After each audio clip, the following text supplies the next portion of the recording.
বাংলাদেশের দুইজন বক্তা মঞ্চে উঠে আলতো ফালতো কথা বলে, অযৌক্তিক কথা বলে, যে কথাগুলোর কোনো যুক্তি নাই। সেই দুইজন বক্তাকে সাইজ করার জন্য উনি আমাদের সবাইকে ডেকেছিলেন। ওই দুইজন বক্তাকে ডাকেন নাই, ওই দুইজন বক্তা সহ আমাদের সবাইকে ডেকেছিলেন। ডেকে উনি যখন আমাদেরকে সংশোধনী দিচ্ছিলেন তখন কোনো সাংবাদিক সেখানে ছিল না। অন্যান্য জামাতের নেতা কর্মীদের সব বের করে দিয়েছিলেন। বের করে দিয়ে আমাদের এই 300 হুজুরকে এক জায়গায় ডেকে উনি বললেন, আল্লাহর হস্তে আপনারা যদি প্রকৃত দিন ইসলাম ভালোবাসেন, এই সমাজে আল্লাহর কোরআন চালু হোক, এটা যদি অন্তর দিয়ে ভালোবাসে থাকেন, তাহলে দয়া করে এই সমস্ত ফালতু কথা বন্ধ করুন। আপনাদেরও দুর্নাম হচ্ছে, ইসলামেরও দুর্নাম হচ্ছে। সেদিন আমরা সবাই বুঝলাম মানবতা কারে বলে। আমরা যখন ওই দুই বক্তার দিকে বারবার তাকাচ্ছিলাম তখন উনি ডাইরেক্ট বলেছিলেন, কেউ কাউকে ইনডাইরেক্ট ডাইরেক্ট করে কাউকে মার করে কোনো কিছু ধরবেন না। আমি বলছি না, আমি শুধু বলছি আপনারা সবাই সংশোধন হন। আমিরে জামাত যদি তার নিজের শুধু ওলামায়ে হযরতদের ডেকে এতটুকু উপদেশ দিতে পারে, তারেক জিয়া আপনি 15 বছর পরে 17 বছর পরে লন্ডন থেকে এসেছেন, আপনার এই সমস্ত কর্মীরা যখন বাইট টানতেছে আপনি একটাবার তাদের পক্ষে বিপক্ষে উপদেশ দিতে পারেন না কেন? কারণ জানি আপনি উপদেশ দেবেন না, জানি আপনি আরো তাদের উস্কানি দিচ্ছেন। কিন্তু জাতি আর বোকা নয়, যত উস্কানি দেবেন ততই জাতি আপনাদের বিরুদ্ধে অ্যাকশনে যেতে বাধ্য হবে। এর জ্বলন্ত প্রমাণ দেখা যাবে 12ই ফেব্রুয়ারি রাত 12টার পরে। ইনশাআল্লাহ বিজয়ের মালা কোরআনপন্থীরা ছিনাইয়ে আনবেই। আল্লাহ যেন সেই সময়টা আমাদের দেখার তৌফিক দান করেন। আমরা কি কাপুরুষ? আমরা কি ভীতু? ময়দান কি ওদের হাতে ছেড়ে দিয়ে আমরা কি ঘরের দরজা দিয়ে কানবো?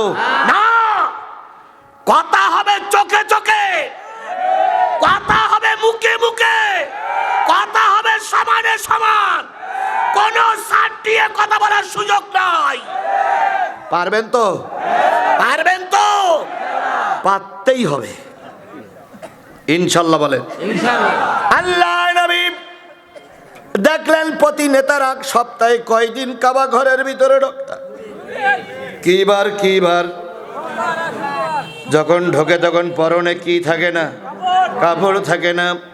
নবী চিন্তা করলেন আমি একটু কাবার ভিতরে ঢুকবো, দেখি ওরা ঢুকে কি করে।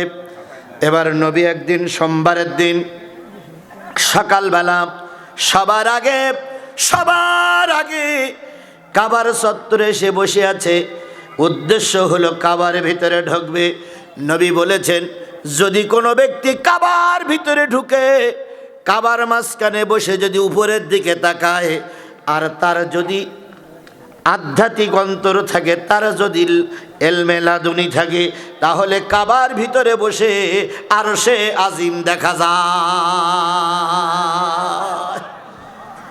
পৃথিবীর বহুত লোক কাবায় ঢোকার সুযোগ পায়।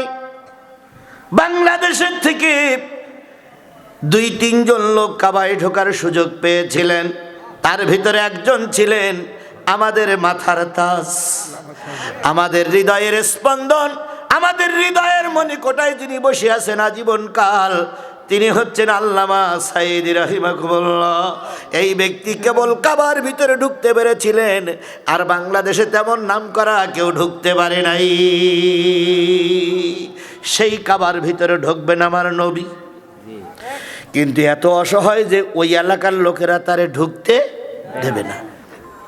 নবীজি বসে আছেন, কাবায় তালা লাগানো। আজকের যে কাবা দেখা যায়, ওই কাবার চারিপাশে কোনো ঘর ছিল না, ওই কাবার চারিপাশে কোনো জনবসতি ছিল না, দূরে দূরে ছিল। সকাল সন্ধ্যায় মানুষ এসে কাবা তওয়াফ করত। আল্লাহর নবী ওখানে বসে আছেন। সবার আগে কাবায় তালা মারা, এখনো তালা খোলা হয়নি। কাবার তালা মারার পরে ওই কাবার চাবি যার কাছে ছিল তার নাম হলো ওসমান ইবনে তালাহা। কি নাম? ওসমান ইবনে তালাহা। তিনি সবার আগে আসলেন। আস্তে করে নবীজি ওসমান ইবনে তালাহার কাছে যেয়ে বললেন, ভাই, কাবার ভিতরে সমস্ত মক্কার লোক ঢোকে, আমি একটু মক্কার মানুষ, আমার আব্বার নাম আব্দুল্লাহ, আমার দাদার নাম আব্দুল মুত্তালিব, আমি কুরাইশ বংশের লোক।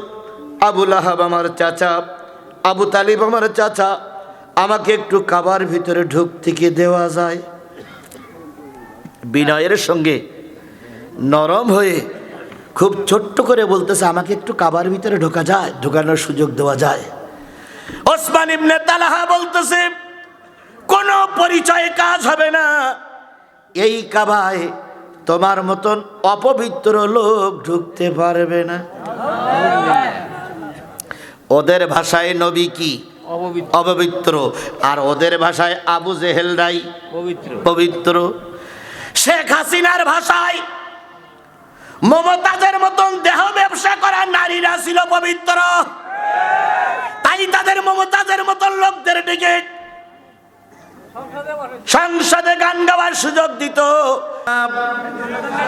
কত নম্বর? 58। এর মধ্যে ভুলে গেছে। 5, 10, 8।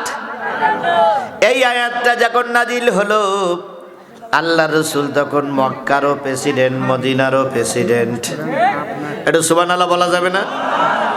মক্কারও প্রেসিডেন্ট, মদিনারও প্রেসিডেন্ট। সারা জীবন আমরা শুনেছি রাসূলের মক্কি জীবন হলো 13 বছর, মাদানী জীবন হলো 10 বছর। আল্লাহ রসুল মাদানী জীবনে প্রেসিডেন্ট ছিলেন, কিন্তু আজকে শুনে যাও উল্লাপাড়ার মুসলমানেরা, এই আয়াত যখন নাজিল হলো, রসুল তখন মক্কারও প্রেসিডেন্ট, মদিনারও প্রেসিডেন্ট। সুবহানাল্লাহ।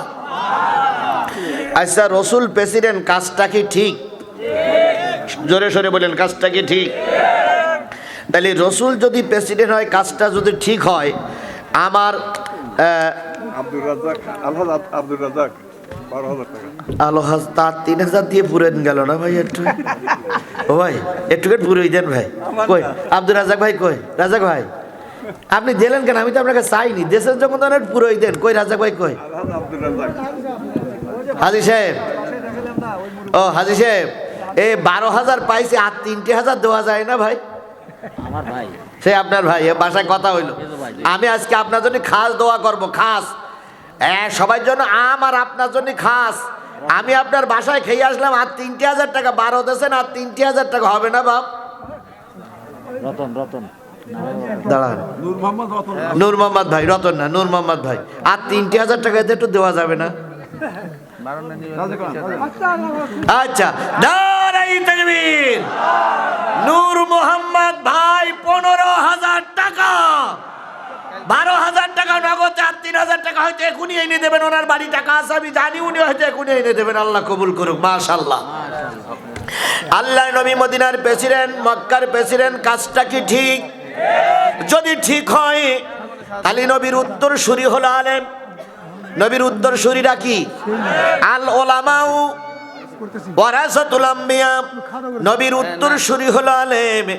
আলেমেরা দেশের প্রেসিডেন্ট হবে, এটা কি ঠিক না বেঠিক? আলেমরা প্রেসিডেন্ট হবে, নবী প্রেসিডেন্ট হবে, এই কাজটা মেনে নেয়নি। এই কাজটা মেনে নেয়নি আবু জাহেল। আজকেও যারা আলেমদের প্রেসিডেন্ট, আলেমদের এমপি হিসাবে দেখতে চায় না, ওদের পক্ষে যারাই দালালি করে, নিশ্চয় ওরাও আবু জেহেলের চামচা। কথা বুঝতে বাকি আছে আমাদের? কথা বুঝতে সমস্যা হচ্ছে? তাহলে আমরা নবীর উত্তরসূরিদেরকে আগামীতে দায়িত্ব বুঝেই দেবো ইনশাল্লাহ।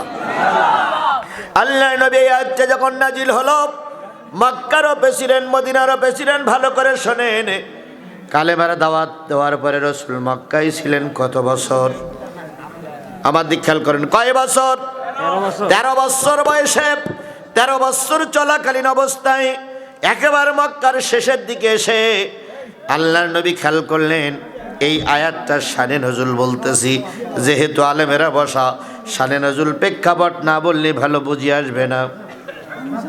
আল্লাহ নবী খেয়াল করলেন, আবু জাহেল, আবু লাহাব, উতবা, সায়বা, ওয়ালিদ ইবনে মুগিরা, বড় বড় নেতারা প্রতি সোমবার আর প্রতি শুক্রবারে কাবার ভিতরে ঢোকে। কাবার ভিতরে ঢুকে সকাল থেকে সন্ধ্যা পর্যন্ত ওর ভিতরে থাকে। ওদের মনে যা চায় তাই মালিকের কাছে বলে। সন্ধ্যাবেলা বেরিয়ে যায়। প্রতি সপ্তাহে কয় দিন? 2 দিন। তবে ওদের ভিতরে একটা সুন্নত ছিল, যখন কাবার ভিতরে ঢুকতো তখন কারোর পরনে কাপড় থাকতো না। কারোর পরনে কি থাকতো না? তা কাপড় না থাকলে উল্লা পড়ার মানুষ তারে কি বলে? শয়তান না। হয় বলবেন উলাঙ্গ, নাই বলবেন ন্যাংটা। দূরত্বে না তো বলবো, হয় বলবেন উলাঙ্গ, নাই বলবেন ন্যাংটা। আজকে ন্যাংটারা বলতেছে হুজুররা এই করেছে, অথচ ওদের কাছে মেয়েরা খারাপ, আর ওরা এখন হুজুরদের নিয়ে সমালোচনা করতেছে। এই যে নয়নের কথা বলছিলাম, মাগুরার নয়ন, আল্লাহ যদি আমার বাসাই রাখে আর যদি হুজুরা ক্ষমতায় যায়, ও নয়ন যেখানে থাকবে আমি ওখান থেকে ধরে আসবো। কারণ ও এত কুরুচিপূর্ণ আজে বাজে কথা বলে, যে কথাগুলো ভাষা আমাদের বের করা যায় না, এত খারাপ ভাষা ব্যবহার করে। আমি চিন্তা করি ওর কোন মায়ে জন্ম দিছিল। 2-1 বলে সন্তানের জন্য মায়ের বদনাম দিতে নেই, কিন্তু এর যে মা জন্ম দিয়েছিল সে মা আসলে আল্লাহই ভালো জানে কোন মা। এই নয়ন আজকে শফিকুর রহমানের বিরুদ্ধে অনেক কিছু বলেছে। শফিকুর রহমানের ঘাট ধরে পাঠাই দেবে হলো পাকিস্তানে।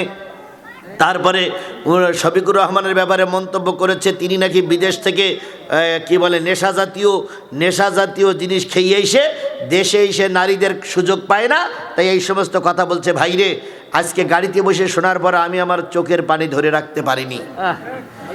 এত মানুষ নিচে নামতে পারে, এগুলো মানুষ, তুমি জানো আর কথা বলে ঠিক না ঠিক?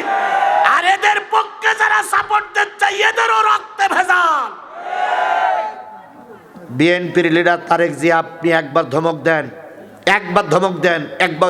এই জাতীয় কথা বন্ধ করো, নতুবা দল থেকে বহিষ্কার করা হবে। কিন্তু এরা আরো ধমক দেয় না, বরং এরা আরো উস্কানি দেয়। আপনারা জানেন, একবার বাংলাদেশের থেকে বাছাইকৃত 300 বক্তাকে আমিরে জামাত ডেকেছিলেন। তার ভিতরে আমি একজন ছিলাম। তো উনি ডেকেছিলেন কেন? উনি ডেকেছিলেন তারেক মনোয়ার, নামটা বলা মানে